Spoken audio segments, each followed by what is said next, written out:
My guest today is Elan Page, the founder of Homeschool Our Way, based in Dallas, Texas. She created Homeschool Our Way in 2023 to help other families of color avoid the overwhelm that she had experienced in starting something new as a homeschooler during the COVID-19 pandemic. Homeschool Our Way offers a weekly podcast, an online course called the Homeschool Launch Blueprint, homeschool coaching services, and other resources to empower families of color to educate their children with confidence and clarity. Elan Page, welcome to the Liberated Podcast. Kerry, thank you for having me. I'm so glad to have you here. We first met back in last year, 2024, during the inaugural VelaCon, the conference held by the Vela Network. We were talking on a panel about podcasting and kind of getting the word out, storytelling around innovative education models and homeschooling and other alternative learning programs. And since then, I've been on your podcast, now thrilled to have you on my podcast to kind of dig deeper into your founder story of why you came to homeschooling to begin with and then ultimately became a founder yourself with Homeschool Our Way. So would love to start, if we could, Elan, with your journey to homeschooling, because it wasn't something that you were necessarily seriously considering until COVID-19. And of course, so many families in your shoes as well never really thought homeschooling was an option until 2020, and have found since then great reward in homeschooling and alternative education. So tell us what was happening kind of pre-2020, and then as COVID came, again 5 years ago now, what shifted your thinking in terms of choosing the homeschooling path? Sure. Well, first of all, this is a topic I tell you what, Carrie, I could talk about a million times over. I never get tired of talking about this story. So, yeah, the unfortunate part was COVID, of course, right? But it led to something very beautiful, I think, for many of us. And so I personally am a product of traditional schools, and my husband is too. I've attended public and private school, and then public school for my husband. So we didn't come from families of homeschoolers, right? And in fact, I was, especially with my time at private school, we actually had a lot of homeschool families that would bring their kids to do like electives and things like that there. So I saw homeschool families. They just never looked like my own. And so I never, for whatever reason in the back of my mind, I never saw homeschooling as necessarily an option once I had children. And that all changed during COVID. So, as many of us remember, a lot of us whose kids were, in a traditional brick and mortar building, school building, they all had to come home, right, in spring of 2020. And our school did a fantastic job of keeping the kids still engaged. So they did virtual classes and they try to kind of keep the same cadence and the same engagement for the kids. But what I noticed now that my daughter I have two girls. One was in kindergarten at the time, so this is my oldest. And in And a public school, Elan? Sorry to interrupt, in but a with in a a in a private school. private school. Okay. Yep. She was in a private school, yeah. So once they start doing these virtual classes, I'm seeing that she's finishing her work faster than her classmates. And so she would finish her work and then she would kind of sit there, kind of bored. She'd ask for a snack. She'd want to, play with something like whatever. And I thought to myself, well, if this is happening here at home, surely this was probably happening in the school building as well. I just didn't know. And so that summer, we were able to just dive in deeper with some more learning, right? Like we were all at home, because it was during COVID. And I was like, I like this. Like I like being able to learn alongside my kiddos. My husband and I had a chat that summer, and he was like, "Well, what do you think about if we homeschool the kids? We don't send them back to school once the schools open back up." And I was like, shut up. I was like, I was kind of thinking the same thing. So quietly, we were both kind of thinking along the same lines. He was the one who voiced it first. And so we decided to go ahead and homeschool. That coming year, so my youngest then was kind of starting preschool at then that point. So this is very early education for both girls, right? But early education is fun. It's so hands-on. You get to spend some really quality time with the kids. And so we started doing this and we didn't want to send them back to traditional school. Now, ultimately, because I am a working mom and my work at the time was just very, very busy during the COVID season. I worked in the food industry. And so there was just lots of stuff for me to have to do work-wise, right? So we did send the kids back to traditional school. But what ended up happening for the next, I think they were in traditional school for 2 years, was that I missed it. I missed being able to learn alongside the kids. I missed being a very integral part of their education. And so we decided to go back home to homeschooling full time. I also had learned a lot of things along the way, things that allowed me to better balance work and homeschool, and things that allowed me to really pour more into my kids' education and how we kind of set it up. So, yeah, so fall of 2023, we returned to homeschooling full time and have not looked back. Ah, just amazing. And do you think you would have ever sort of found your way to homeschooling had it not been for COVID and sort of the education disruption caused by the pandemic? I can unequivocally tell you no, we would not have found our way to homeschooling because, again, my viewpoint was always you find a good school for the kids and you make sure that it's academically challenging and you stick with it and they're on the college ready track and so forth. And the college ready track doesn't have to change with homeschooling, but there's a different way to get there. And I just never gave homeschooling a second thought. Again, I never saw myself in it. I never saw families like my own that were in it, but that sure did change during the COVID-19 pandemic. Yeah, so how did you discover that there were more families like yours choosing an alternative education path? What was that discovery like? There were two things that I started to see. So Facebook groups were popping up during COVID. So that was kind of, again, we have to be at home, right? And so that was one way to connect with other families. And then also I really enjoyed the sharing of resources in these Facebook groups. So it'd be like, well, what are you guys using for math? And, is there a language arts curriculum that you really like? And people sharing really helpful YouTube, channels and things like that for learning. And so that helped me start to connect. Even though I wasn't able to meet these folks in person just yet, this allowed me to start connecting with other homeschool families, not only in my community in Dallas, Texas, but nationwide. So that was a lot of fun. The other thing I noticed though is among my friend groups, I was the only one who, this is funny, I was the only one who seemed to be enjoying the homeschool or the virtual schooling process.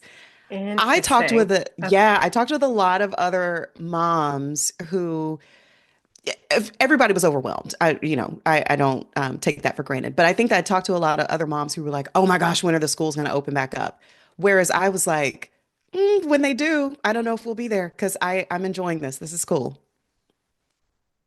Wow. Okay, so you brought the girls home a second time, second and final time in 2023. And at what point did you say, now I'm going to be an education entrepreneur and create Homeschool Our Way? Was that happening kind of simultaneous to choosing homeschooling, or what else were you seeing that made you think now is the time to become a founder yourself? I think that it was that point in time when my girls went back to traditional school, because what was happening is people kept asking me, even though my kids had gone back to traditional school, what other parents were seeing was that my kids were ahead academically than their peers. And they kept asking, well, what did you do during homeschool? Like what were, and so I got a chance to share some of the resources that I was using, some of the things that we were doing. I got a chance to share that a whole lot. And then as I started thinking about returning to homeschooling, I kind of had to go through my process because I was kind of having to start from scratch again. Like, okay, let me sit down and create a plan. And this time, when I sat down and created the plan, I began to document what my process was. how I was finding groups and curriculum and the things that I was taking into account as I sort of set up a homeschool plan for our family. And so that was when I said, well, all these folks keep asking me about this. If I could kind of package this knowledge up so that someone else doesn't have to, take the time to sit there and go through it, they can just hit the ground running and start homeschooling their kids again with confidence and clarity. That's what I was looking for. Wow. So did you start the podcast? Was that the first initiative of Homeschool Our Way, and then it evolved? Or tell us a little bit more about the company, about the organization. Yeah, so I thought I needed to start on social media. So and I did not want to be in front of the camera. I so didn't want to be in front of the camera. That's just never, I've worked in news, I've worked in a number of places, always behind the camera. I don't like being the center of attention. That's not where I like to be. But I love connection. I love connection with other folks. And so on Instagram, I had to get over myself and be like, Elan, you got to be in front of the camera. So I remember it was the week of spring break. My kiddos were in spring break, and I was like, okay, we're going to go to the park and I'm going to sit in the car and I'm going, because I would see like influencers, sitting in cars and talking and whatever. And I was like, okay, so I'm going to sit in the car and I'm going to record some videos while my kids are playing on the playground. But at the time, I don't remember if it's changed yet, but at the time, Instagram was only allowing, I think, 60-second reels. And so I kept getting cut off because I had more to say than what could be contained in 60 seconds. And so that truly is what led to the podcast. I could go deeper. I could be more long form. And in terms of connection, I could hop on with folks like yourself and be able to have a full conversation and really talk about our experiences as homeschool parents, as educators, as entrepreneurs. And so I just really enjoyed that platform, the podcasting platform. Also, let me say this, I am a podcast junkie. I listen to like so many podcasts. I love podcasts, listening to podcasts. So I sort of instinctively kind of felt like I could do better on this platform because I understood the platform. Yeah, similar journey for me. I loved and love listening to podcasts, and that was what prompted me back in 2022 to create this podcast because I found podcasting to be really helpful personally and thought that maybe there were opportunities for others to benefit from stories like yours and these founder journeys, especially in this innovative education space. So, what was the message that you were trying to get across that you were getting cut off at in 2023? That kind of led you into the podcasting realm. What were some of those resources and those insights that you were sharing in those early days? There's one I remember in particular. It probably is still in the drafts in my in my Instagram because I never ended up publishing it. And it was on how to connect with other homeschool families. And I was trying to talk about finding finding homeschool days at the local zoo, at museums and that kind of thing, or head to the library during the daytime and you're bound to run into other homeschool families, things like that. I was really trying to give families options because again, at the time we're still kind of coming out of COVID, right? It took some time to kind of unravel from that, from having to be in our own homes. And so I was really trying to give parents thought starters on, okay, I've made the decision to homeschool. Now, how can I connect with other homeschool families? And I just doggone kept getting cut off. And I was very frustrated about it. But it's things like that. I like to share resources with other families that I found helpful, and I feel like they will too. Now, you said that you had friends and neighbors talking about how advanced academically your girls were, kind of coming out of COVID and asking you, what did you do? What was your sort of secret to success? So, what are some of the curriculum resources you used then when you first started homeschooling, and how have you kind of leveraged curriculum and suggested curriculum to others in these subsequent years? Well, I take it from the standpoint of working with, not against your child's natural learning styles. So if your child is a visual learner, find a very visual curriculum, find very visual learning aids. And if your child is a reading, writing learner, same way.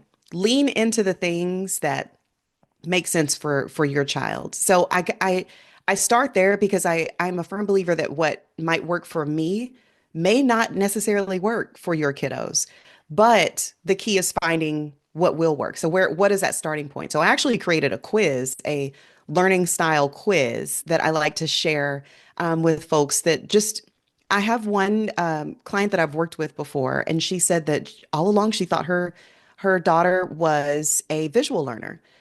She took the quiz and come to find out her daughter is a kinesthetic learner, and she likes to use her hands, and she likes to, really get involved with her learning in that way.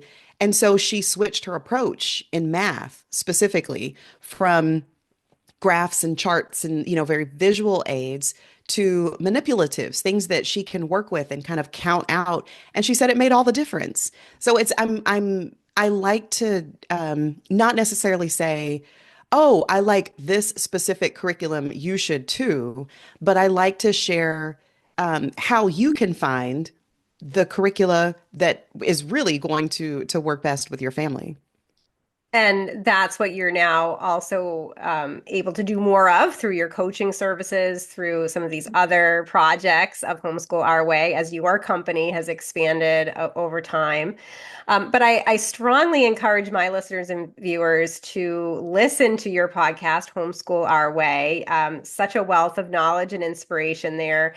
And one of the themes that I've noticed in your podcast, Q, is that there are, you have several interviews around working moms or balancing career and homeschooling. And I wonder if you could talk a little bit more about that, because I think the stereotype of homeschooling lingers, that it's somehow a stay-at-home parent, typically a mom, whose kind of sole purpose and job is homeschooling. And that's where I think a lot of times families don't see themselves embracing homeschooling, because that just doesn't seem like a realistic path.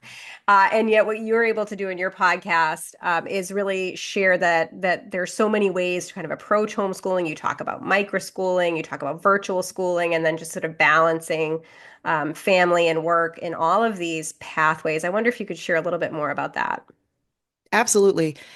It started from the fact that I I saw a statistic that I think 86% of Black moms are working moms. And so again, my podcast, for a number of reasons, views things or speaks about things from the lens of moms of color, the things that we experience, the things that resonate with us. And as working moms, a lot of times we are dealing with a number of things. So, first of all, there's never enough hours in the day. I think any mom would tell you that there's never enough hours in the day to try to get everything done. The other piece is we need help. We need help because we can't be all the things to all the people. And so, what are the types of things that are going to be helpful to us to kind of get it all done? So, I actually talk about, to your point, Kerry, you mentioned different types of resources that can help a working mom. So I go into, I love block scheduling. Block scheduling is, I've used it for work, and then I was like, well, why can't this work for work and home as well? And so with the way that I sort of look at my weeks and schedule my weeks, it lessens the burden of, okay, everything has to be at a certain time. There's a little bit more flexibility. I call it a flexible framework, block scheduling. And I don't want to take up too much time just talking about that, but that's one method that I like to share with working moms, especially those who work from home, because you do have a little bit more flexibility, but you don't want to let your work, falter.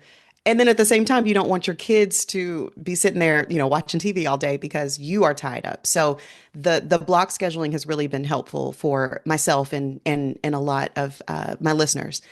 The other piece is virtual classes, whether that is, one-off virtual classes or perhaps virtual schooling, or perhaps, even just maybe one subject. I outsource math. It's not that I don't like math, but it is that I think my kids needed to hear a different voice than my own in order to kind of explain math. But what that's actually freed me up to do is they have a teacher that takes them through the nuts and bolts of math. So they have their lessons, their weekly lessons, and so forth. But I get to come in and do the practice with them and talk about how is it applicable in real life, these math concepts. And so I actually really get to go deeper than even the instructor because we get to look at math from a real life standpoint, which is a lot of fun. But that kind of lessens the time burden. I can tell my kids, okay, well, you have math at, 10:30 on Tuesdays and Thursdays. And that's an hour that they are engaged and occupied that then I can come into my office and get some uninterrupted work done because I know that they're taken care of and they're squared away. So it's resources like these. And then, to your point, micro schools, homeschool co-ops, there's all kinds of even outside of the home things that you can do to be able to really make your homeschool experience work, even as a working mom. Yeah, and there's just so many more resources now, not only more micro schools and homeschool collaboratives and more virtual schools, but also more curriculum available for Absolutely. homeschooled students and conventionally schooled students. Families looking to supplement curriculum. There's ways of being able to differentiate instruction and find the curriculum that's just right for each of your children, as opposed to having everybody work through kind of the same curriculum that may have been the case in sort of the early days of the modern homeschooling movement. So that's exciting. And then, yeah, finding instructors, finding tutors and Zoom tutoring, much more prevalent now than it was kind of pre-pandemic as well. So, And it so many opens up the resources. Yeah, possibilities too. I'm sorry, it opens up the please. possibilities too. Our Spanish teacher is a native speaker. She lives in Mexico City, and my girls get a chance to connect with her once a week. And that having a native speak, I mean, I live in Texas, so I probably could have found a native speaker that's local, but having a native speaker who lives in a different country and can share more culture and that kind of thing has just been priceless. Yeah, and I really think that that's why more families are attracted to sort of these innovative education models and sort of education options beyond conventional schooling because we have access to so many more global resources that makes Absolutely. learning just more interesting and engaging for young people. So It yeah, does. yeah. So, what have you seen, Elan, in terms of the growth of the homeschooling movement? And just to provide some context, the U.S. Census Bureau during 2020 found a doubling of the overall U.S. homeschooling rate that year. Of course, the most disruptive COVID year.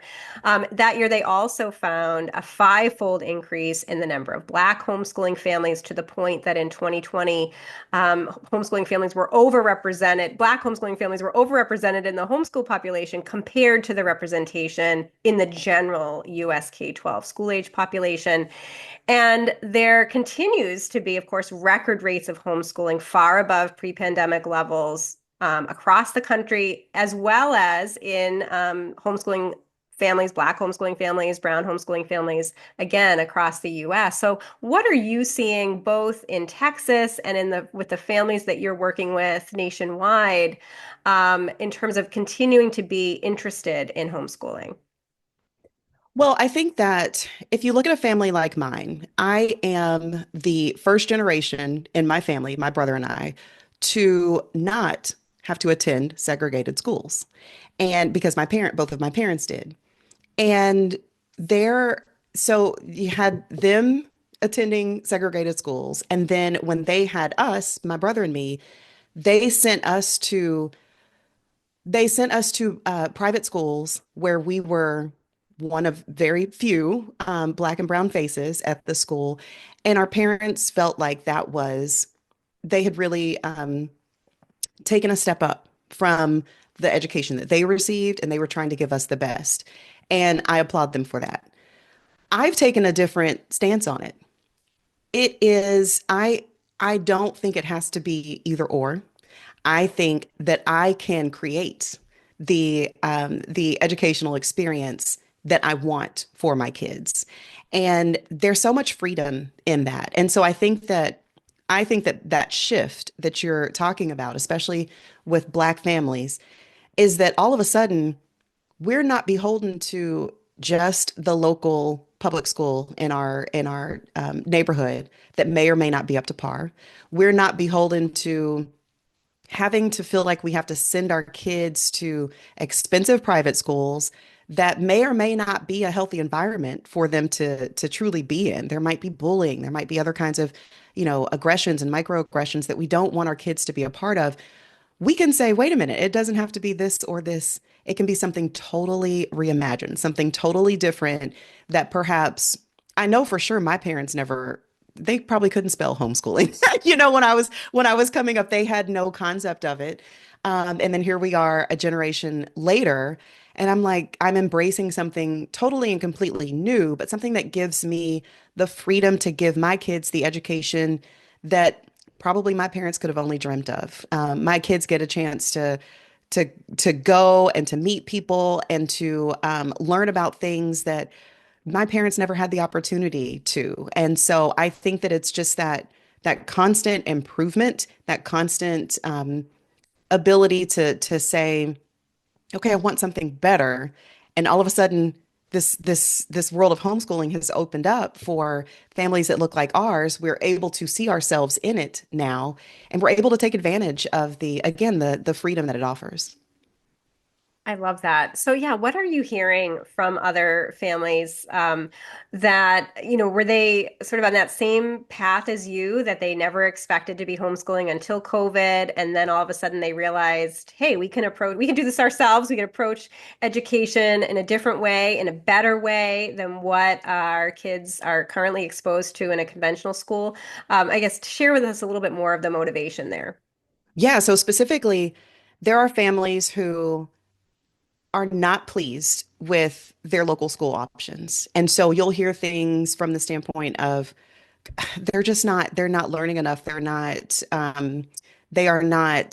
I want them to get more culture studies. I want them to be able to learn, different languages. And that's not even offered until, the latter years of high school, things like that, where they want more.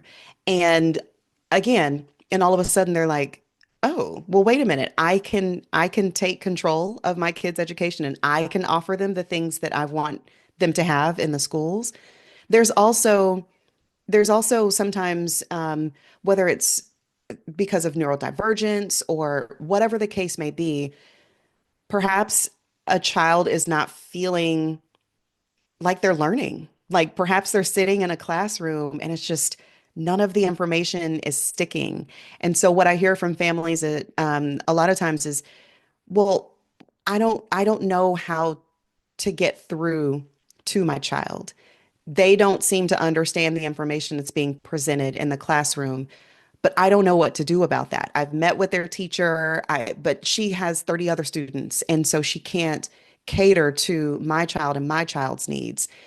And so when they sort of find me, just in terms of like the podcast, when they find me and I'm talking about like being able to offer personalized education for your child that speaks to their specific learning styles, then all of a sudden they're like, "Oh, oh wow, I didn't know I could do that. This sounds like something that I want to explore more." So again, I just think that I am a fan of education all the way around. So I am not saying that you can't find what you need in the traditional school system, but I am saying that if you cannot, that there are other options. And so I think that what's happening is that you see these families, or I get a chance to talk to these families who are not finding what they want in the traditional education system. And all of a sudden, homeschooling becomes a very viable option because it checks a lot of the boxes that were previously unchecked in their other environment.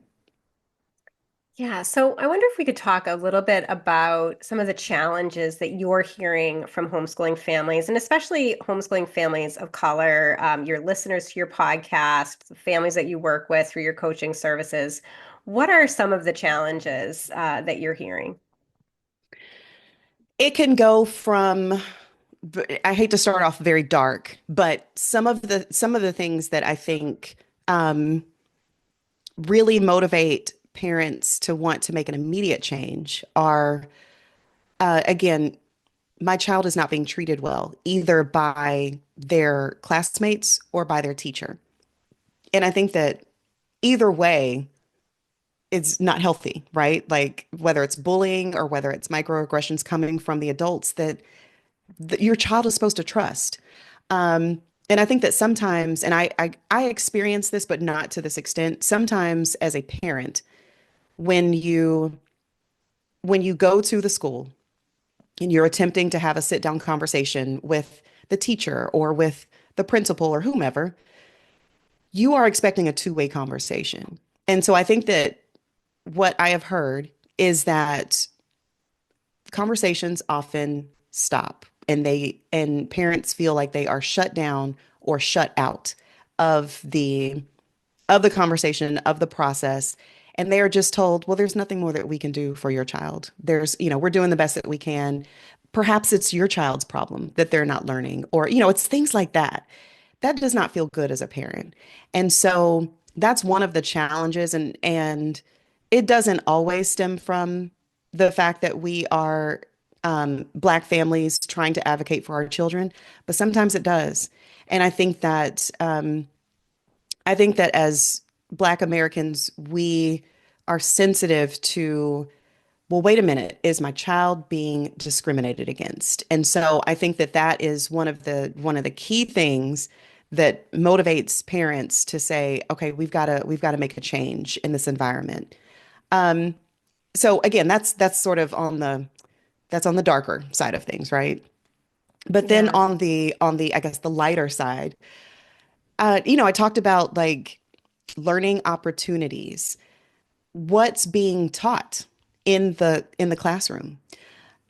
Perhaps there's a school, perhaps there's I've spoken with a family who their local school district just doesn't offer the cool stuff. They don't offer coding, and they don't offer graphic design, and they don't offer some of the things that, like, this is the way that the world is going, right? Like we have to move accordingly, and our education has to reflect that. And so these parents are saying, okay, well, our local school is just not enough. It's just not enough. And so we want more. And so that's another challenge as well. And then when the families switch to homeschooling, Elan, what are some of their challenges? And again, this could be, homeschooling families more generally. It could be homeschooling families of color. What are you hearing once a family shifts to homeschooling? What are some of those obstacles there? Okay, I apologize if I No, answered the previous I question wanted correctly. both. I wanted both. I mean, there's Okay. sort of challenges all around, and to your point, opportunities all around as well. But Yeah. I've just, once they kind of make that leap into homeschooling, what are they contending with? Okay, so there are a number of things, but I think that the biggest question that I hear is, okay, I made this decision. How in the world do I get started? Where do I start? What do I do? And I think that some of the main concerns and some of the main challenges are number one, how do I connect with other homeschool families, especially homeschool families of color? Not because we want to exclude anyone, but it's fun to find like-minded people. It's fun to find people, again, especially if your child has come from an environment where they don't feel reflected in their surroundings. It's fun to find other folks that, oh, you like, this show on TV. I do too. Just things in common, right? So finding connection with other families. And then there's also I know that I want more from a learning standpoint, but where do I find curriculum? Like where exactly, how do I find this information? And once I find it, how do I know that it's what I'm looking for? So those two are two big challenges that I help families through a lot of times. And again, I start from the standpoint of, well, what are your needs and what are your goals first? And then let's go from there. Because otherwise, they'll end up spending a whole lot of money on curriculum that doesn't work for them. So curriculum, connection, those are two of the big ones. Yeah, and what are some of sort of the tips and takeaways that you could share with my audience? I know you already talked about finding homeschool days at the library or homeschool days at the local zoo or museum or homeschool park days, those kinds of things. But what other kind of tips around either meeting people or getting started with curriculum could you share for new homeschooling families? Sure. Well, I'll start with connection first. So you already named a few of the ones. I say, so I found my family's co-op at the library, right? We went in there during the daytime and ran into some other families and they said they were homeschooling. I was like, "Oh, are y'all a part of any group or anything?" And they shared that information with me and here we are. We're a part of the group now going on 2 years. So being in spaces where there are other homeschool families will absolutely help you if you are outgoing and even are introverts. You just have to make it happen and and just connect with other folks. The other way though too is online. So again, I mentioned during COVID, lots of homeschool Facebook groups popped up and they're continuously popping up. And so, especially if you can drill down and find Facebook groups that are in your local community, you'll find folks, that way as well. So, starting either in person or online or a mixture of both, I think will help get you closer to really finding your people, right? Which is a major win. And then from a curriculum standpoint, there are a couple things that I really love to do. Um, Homeschool conferences and expos and things like that are a great way to be able to go and take a look at curriculum, to flip through the books and to talk to the people behind, the publishers or whomever who created the curriculum so that you can really get a feel for it. And then at the same time, again, I go back to those Facebook groups. A lot of times I will go into a homeschool Facebook group and I'll just type in, language arts curriculum and I'll see what because people love to share. I'll see what people have said. And if there's something that stands out to me that resonates with me, I'll write it down. I keep kind of a running list of curricula. You'll never have time to try it all in one school year, but it helps to keep things fresh and to have something to refer back to. If you just kind of keep a running list, even if it's just the name of it and the website, so that you can come back to it if ever you need it in the future. Yeah, and I found too that some of the curriculum websites have free trials or sort of Yes, a free version that you can try out, and then if you like it, you can pay for a subscription. All different ways of kind of testing the waters without a financial absolutely. commitment. Yeah, so great. So, Elan, where do you think this is going? Do you see continued and growing interest in homeschooling and related educational models? Over the coming years, do you think it will plateau? Where do you, what does the future hold? I think one thing that the future holds is that non-traditional education will continue to become more mainstream in that it won't be this fringe, oh, homeschoolers or oh, micro schoolers. It'll just be like, oh, okay, your kid goes to a micro school. Great. Okay. Right. It just won't be so like, again, kind of in the crevices and the corners. It will be something that no longer will people say to themselves, "Oh, why didn't I didn't know anything about that?" No, all of a sudden even if they don't utilize homeschooling or micro schools or virtual schools right now, they at least know about it. They at least have a frame of reference for it. And so if they ever need it or are ever interested in it, that's an easier on-ramp because it's not something that's just totally new. It's just another option, another education option that you can tap into. So I look forward to the day that I no longer have to explain homeschooling as if it's something completely different. I just I just will have the opportunity to kind of help people get their feet wet and get into it. Yeah, and you use the term on-ramps, which I love because I think that's going to be part of what we're going to see too, is that families will realize that throughout the K-12 experience for each of their children, there could be these places where you'd have on-ramps and off-ramps, and you can try different types of educational models and see what works and make changes as needed. And so it's a much more kind of, again, personalized flexible educational future, which I'm really excited about. And I am too.